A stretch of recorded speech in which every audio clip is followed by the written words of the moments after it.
Hello. Today, I kind of want to talk about what an abundant life is.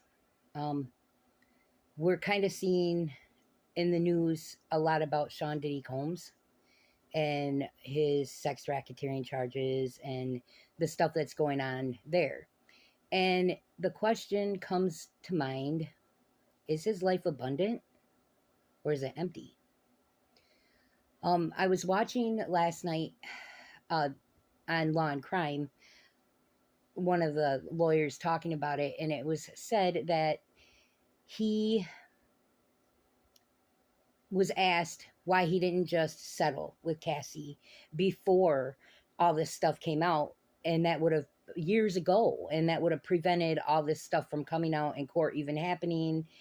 And he probably has some regret that he didn't settle, but I have a problem with that whole statement altogether, because if you don't do things like that, you don't have to go and settle things like that. You don't have to go back and try to hide those things. And then here we are years later, it all comes out, and Sean Diddy Combs is sitting down there in jail. And they have him on suicide watch. His world is falling out from underneath him right now.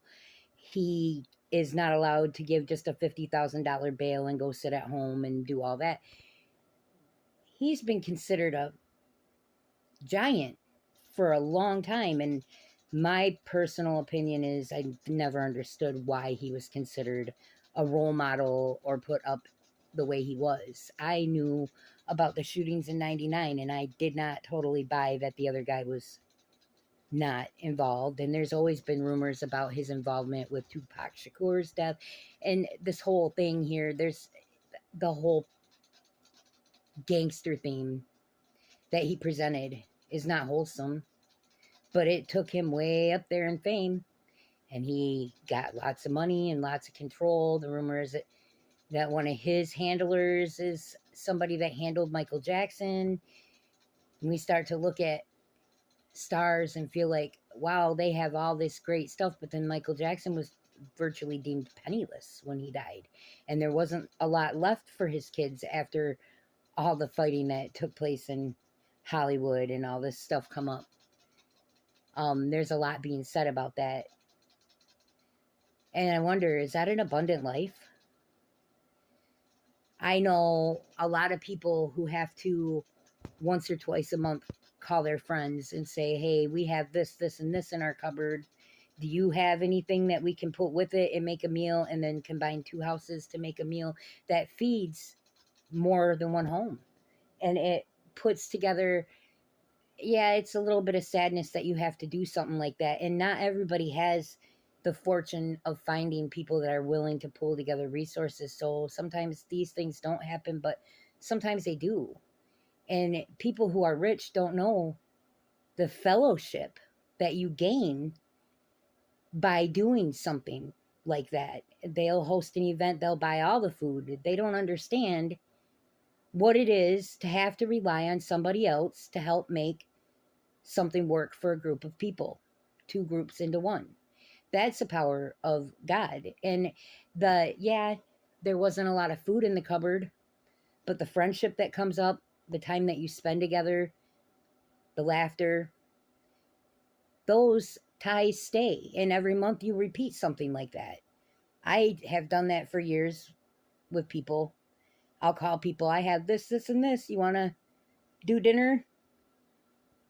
And maybe it's not enough on its own to take care of my home, but with a little bit of added extra, we can always seem to make it work. Then there's the highs and the lows. And I was talking to somebody else a little bit about this today. I sent a song by God Twang to him. It's called just that, the highs and the lows. And a lot of Christians go through highs and lows. And when we hit the lows, we feel abandoned sometimes, but we forget we were promised an abundant life. And in order for us to have abundance, we have to process what is abundance to God and what does that mean. And abundance to God was never riches. He never says that gold is worth anything. He says, Christ says Love is everything. Having an abundant life is being able to go through dark times and light times and get the full experiences so that you can properly deem what is from God and what is not. And there is an abundance in sorrow, an abundance in loss, along with an abundance of life, and an abundance of gain. If you are getting God's promises, you're not getting rich. Never, never was God's promise prosperity like that. Prosperity to God is in your heart and in your soul and in your way that the manners that you treat other people and the life around you. And successful to God is not what you do or what house you have or what car you drive, how much money you have, how much power you can command, how many people you can scare to do what you want. That's not abundance. That's not what God gives. God gives something much more. He gives you knowledge in the ups and the downs. When you suffer a bad time, it makes you appreciate the good times better. And then when you get to the good times, it makes you throw yourself into them more fully. Our world feels a lack because we're all watching TV all the time or in our phones. I just said something to a friend today. When I come, we'll play cards or do something and we'll put our phones down and not look at phones because phones are causing a problem with our relationships. And there is a lot of depression going around to people who feel lonely. And the only thing they can do is pick up their phone. And man, I know that because I do that a lot. I sit here in my house alone a lot more than go out. It's hard to get out now because of being in a wheelchair. So, and I live in a non-handicap accessible house. So when I do get out, it's a big struggle to get out and a big hassle to get back in. But I have been trying to get out. And so, but when you're sitting here alone, it kind of makes you feel like you're talking to somebody to have a telephone where somebody else is typing. But in reality, it doesn't fill the gap. It doesn't make people feel like they're really loved or appreciated or respected. And that is one of our big problems in society right now. Abundant life isn't just what you can get and influence online. It isn't just the materialistic things that we all hope for. The American dream, retirement, a home of your own, a car, a wife, kids, dog, retirement plans, 401k. Truth is, God told us not to set up things for tomorrow. He wants us to trust in Him to provide for us daily. And that is a hard thing for humans to wrap their heads around. They have a need to hoard is not the right word, but the better word.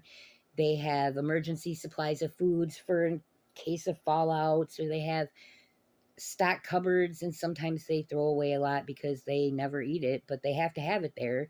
The hoarding that happened over toilet paper in 2020 was just ridiculous. People forgot what happened before they made toilet paper. Well, that was a sponge on a stick, and that was a whole different story. And I do kind of appreciate not having to share a sponge with the whole town. But there are other options, and people freaked out because they didn't know what those options were.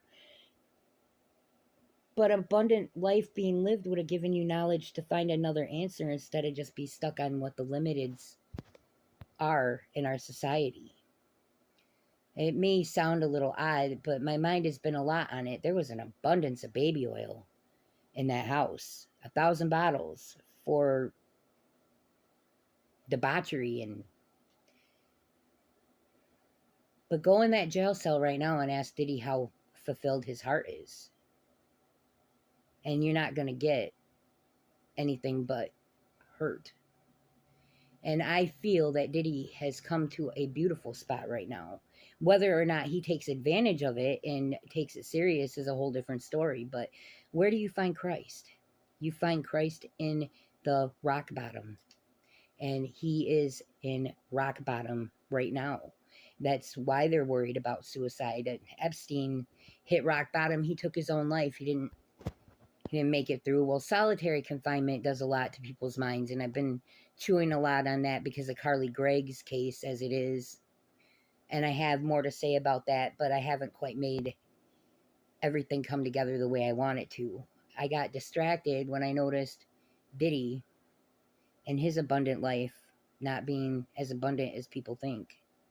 His life is empty, and it landed him in a jail cell facing racketeering charges and more to come, and more people coming out daily, because this isn't a crime that he committed in a year's time. This is a crime he did over decades to many people. And it was probably a crime that was done to him first, because that's what all of those celebrities have been hiding. I can sing. I like to sing. When I was a kid, if you would have asked me, what do I want to be when I grow up, I would have told you I want to sing. And in the last couple years, with all these stories, well, in the years that they really started coming out, I started feeling thankful that I never made it, because I would be stuck in that, and I would not want to be in that. And then you hear about the Hollywood parties that happen similar to Diddy's, that it's a different theme in each room. Only some of them end with you having to denounce your faith, whatever it may be. They'll ask you, do you read the Quran? Do you read the Bible? Do you read the Torah? What do you believe in? And then they'll tell you to set it to the side. And if you don't want to do that, they can invite you to leave. And they will. They'll let you leave. I watched a kid's story. It was, I can't believe I went to this party. I believe it was called. I have it written down somewhere. I'll have to give the name again later. But the kid described, he was an influencer and he wanted to make it in the influencing community. And he had moved to California and he met some influencers. And they went to this party and each room was a different theme. And it went from gluttony to sex to all the sins that you could think of. Open orgies, well, I can't say that, but things like that. Stuffing your face and throwing the food on the floor and acting like it was disgusting. It was very much like that party from the Hunger Games that they're throwing up just to stuff more down while the rest of their nation starves. And they're doing these things from room to room. And then they disclaim their faith, and this is how we get the Illuminati. Which, of course, let's not mention that. Let's not bring up Freemasons, because it's just tinfoil hat conspiracies. Let's not bring up the fact that Satan is in the open with Legion, making people believe things that are not true. Therefore, they fall for these lies that having a lot of money is an abundant life. And look at what happened to Diddy and his lots of money.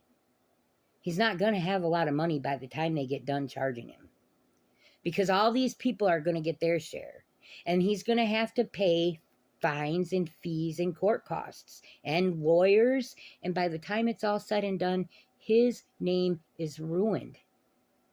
They put him back in fame. Well, we realize that they have been off on what they've been doing up there, and it's usually the ones that get caught they throw away and denounce. But there are so many people still sitting there that everybody says, I just know. Oprah Winfrey's name has been out there. Will Smith, Cuda Gooding Jr. Then we go to Charlie Sheen. What happened with Corey Feldman? He turned into a monster himself by the end of it for what he and his wife do. It's sad, and it takes everything away. And they call having that kind of fame and money and quote-unquote power abundant. And I don't see it the same at all. I see days where I don't have enough as being abundant, because I can always come up with more people and a way to make it work for everybody. There's always a way for everybody with God. Abundance comes in the highs and the lows, and therefore we have to go through highs and lows, and they're not any fun. We go through our lows and we wonder why, and we feel real bad, and I know what that's like. Here I sit today feeling really bad. I can't get out of the house. Don't really have any money. It's the end of the month. We get paid once a month right now. I have I'm waiting for disability to come for me. And so we're living off of less than $800 a month, maybe, by the time it's all said and done. And somehow, all my animals are fed. Somehow, our clothes, we get our clothes clean. We have food that we need. My bills are paid. I have electric. I'm sitting here getting ready to put a video out across the internet. God provides. It's not the materialistic things that make our life abundant. It never was. That's why money was never important. You see, when Jeremiah bought the lot before all of Israel was taken by Babylon, he bought a field. And they say he paid some amount of money.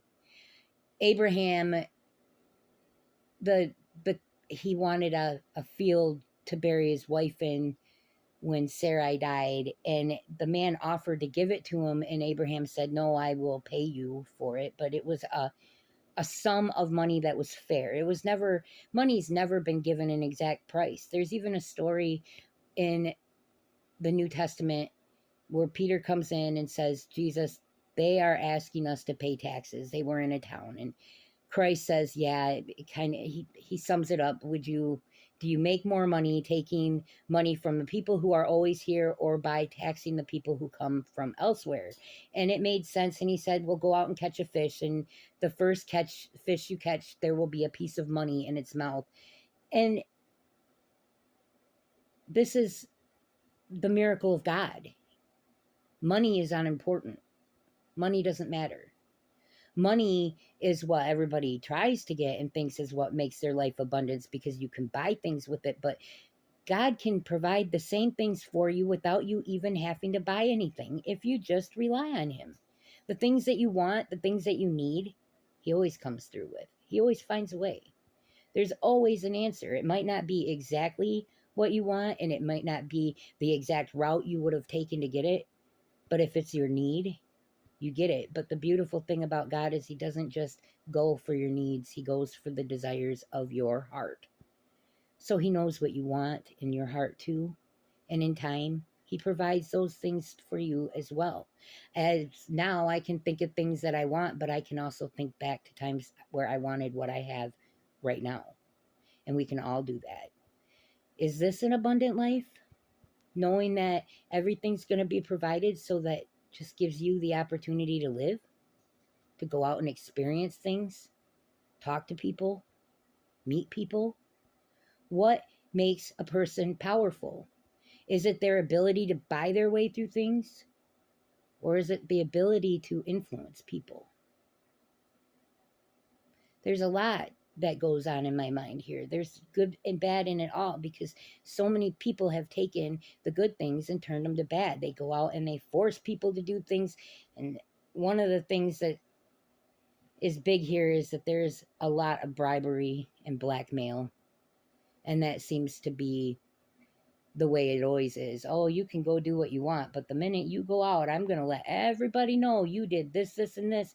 And everybody freaks out. Oh my God, I can't let that get out. But if they were just honest and said it themselves and got it out, it's really not that bad. When it comes out and it's off your chest, you have nothing left to hide. It stops. It doesn't get to grow and fester and to turn into something like what Diddy has now. You can't live like this. You can't expect that your power and your fame and what you own and what kind of materialistic things are going to make your life complete or abundant. What an empty end to have reached that kind of a spot in your life, that kind of privilege, to have it all stripped away straight to a jail cell. You go from one extreme to another. I really think that God's working on Diddy right now. And I do pray that in this bottom spot that he's in among the rocks, where it doesn't seem like he can get any lower, that he realizes that the only place left to go is up. Often when you're down there, you can't see that. All you see is that you're too far down. But he has an opportunity now. It doesn't matter that he did all those things then to God. It does matter. Don't get me wrong, because debt to society on man's terms is not the same as God's law. And going to God does not mean that he should get out of prison. And a lot of people think that when I say I want to pray for these people, that I want to give them something good, that I mean, man, if we could change them, they could come out and live in society and do blah, blah. You know what? There are some people in there that should never be around other people again, because they will always falter and hurt people around them. And they will be the first ones to tell you that. Not even that long ago, down there in Mississippi, down in Rankin County, they just put a man in jail for kidnapping the 2 little girls and deleting the mother, and there were dog cages. And when they asked him what should happen, he said, you should give me a lethal injection. I should never be allowed to walk free again. That came out of his own mouth. And he's going to go sit in front of a judge, and a judge is pretty much going to agree with him, because what he did was depraved. And we have a lot of depraved individuals that are sitting in jail. But praying for a depraved individual to not be depraved anymore is not a bad thing. Asking for a change for their heart and their soul is a good thing. Even if they never get out of jail again, if they can meet Christ, that's the goal. Honestly, that's the goal. That is the Great Commission, people.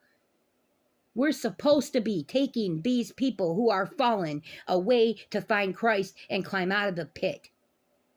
That's what the commission is. That's what it always was. Abundant life is not about what you can gain for yourself to sit up in and feel happy about, or how much money you have, or what you can afford. An abundant life is having the heart to reach out to other people to make sure everybody gets what they need. We have to go through highs and lows to achieve that abundance, because we can't recognize what's good unless we go through what's bad first. You have to walk through the dark to recognize the light. It's just the way it is. That's why Christ cast Legion into the pigs instead of into the abyss.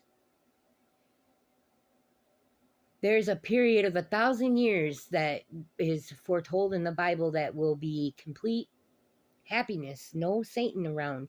And they're going to worship God, and they're going to be happy, and they're going to pray. And we're going to wonder, we got to wonder, because they've never suffered, is it real?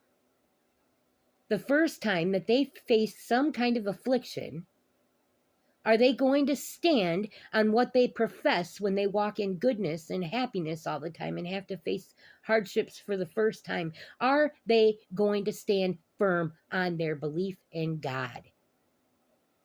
And the people who have to suffer, their faith is real. And those people who have to suffer have stories that can teach you so much. And they may look appalling, some of them look physically appalling. Some of them have lived horrifying lives that you could never imagine, and it shows. And we are repulsed by them instead of wanting to be by them. Down there in Arizona, there's this man, he records some of the homeless. He calls himself Lost in Arizona. And there's a woman that I've been kind of watching and praying about. Her name is Angela, and she's blind in one eye, and she's got cysts all over her body, and she's tremendously underweight, and the eye is glazed over. And I pray for her. And people, he does things, he reaches out, and people send him stuff to give to homeless people that are down there. So Angela's one of quite a few he features on there. And so I do actually pay attention. I don't believe in putting good acts on the camera that you do for other people, not at all, because the Bible says to hide from one hand your right hand from your left hand.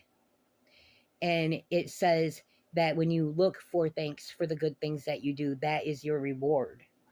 It says that if you do things without looking for a reward and without any acknowledgement, that the Lord who watches in heaven sees what you do in secret, and he rewards you in the open. And So I don't have money to send down there like that. I'm struggling. My house is falling apart. I've given the best of me out to homeless people. I can prove it. And I still would do it if I had the opportunity, because I've been there, because I've been homeless myself, because I've been without. And because I've been without, I can feel for somebody else who is going without. But people who do not suffer have no idea, no clue what that means and how that feels. And Diddy is somebody who hasn't had to suffer. And he's getting a taste of what it is to be locked up. And that's a complete different scenario than some of the suffering I'm talking about in the homelessness and stuff from people who never see what Diddy saw. But Angela has people praying for her across this country right now. And Angela has people sending her things to help her, even though she's homeless. And she disappeared on Friday the 13th, and they found her on the 19th.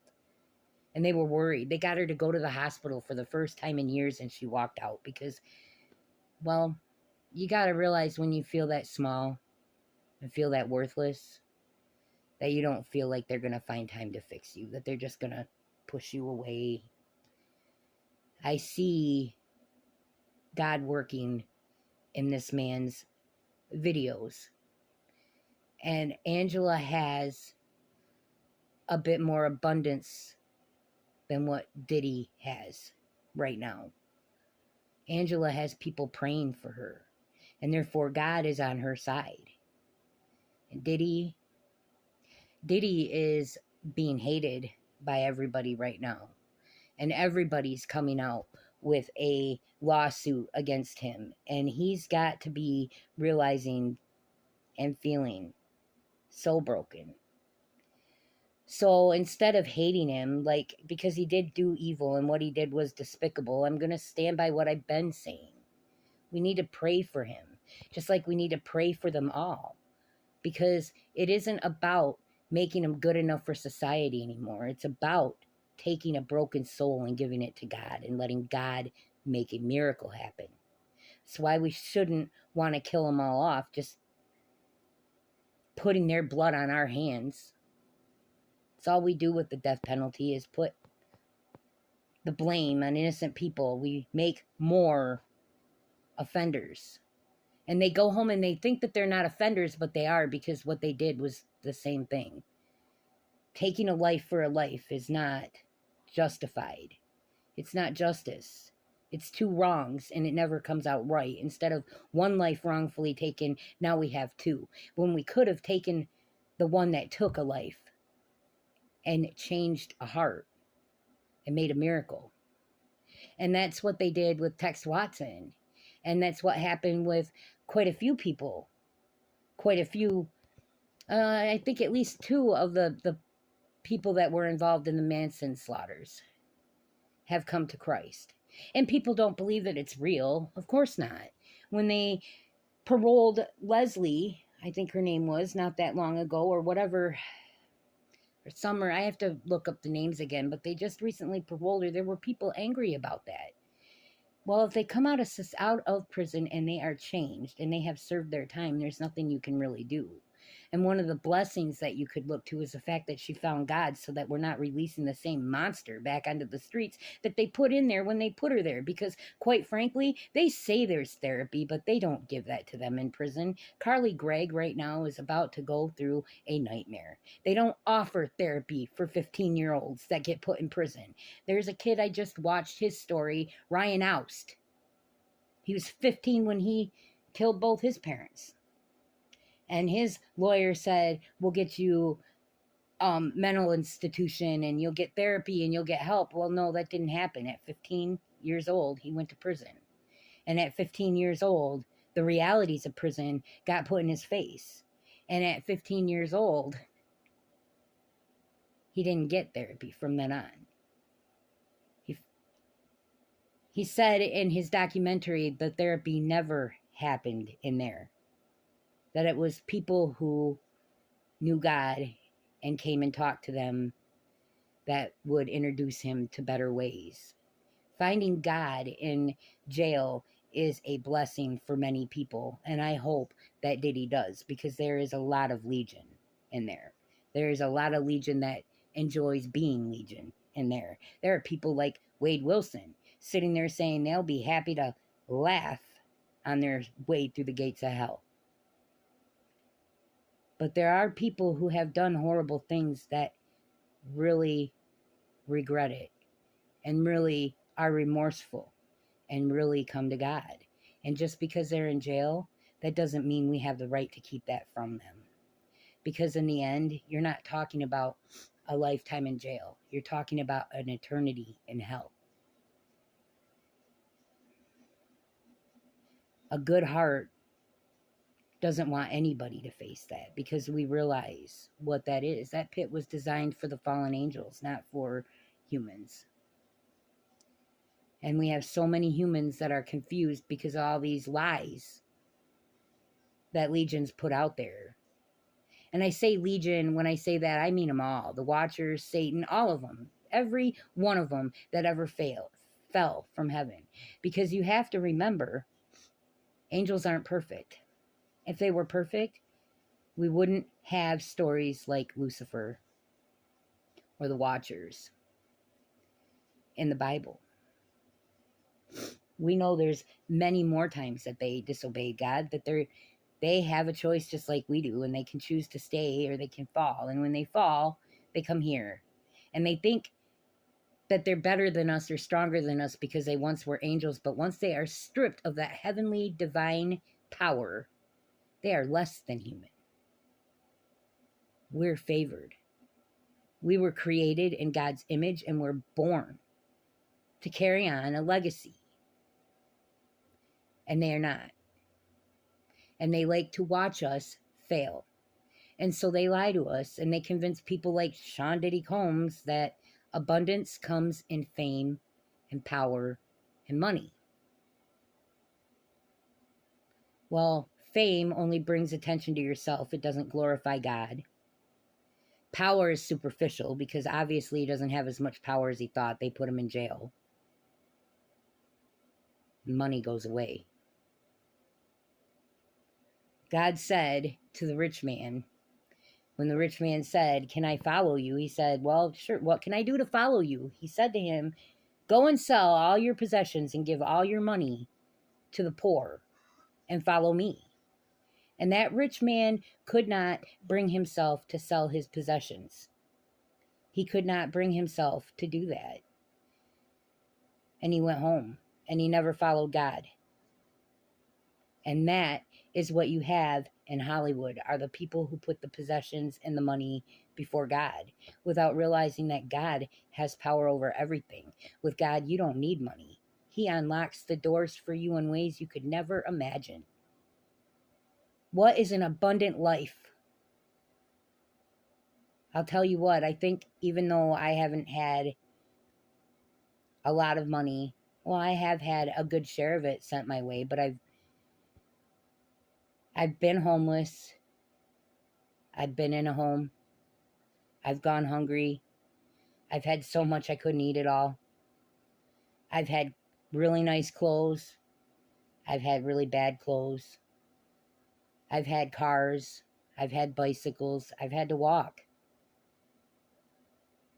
I've had boyfriends. I've been single. I've been married. I got divorced. I've raised a child. I've had an abundant life. Does that mean that I'm rich? Well, what's your definition of rich?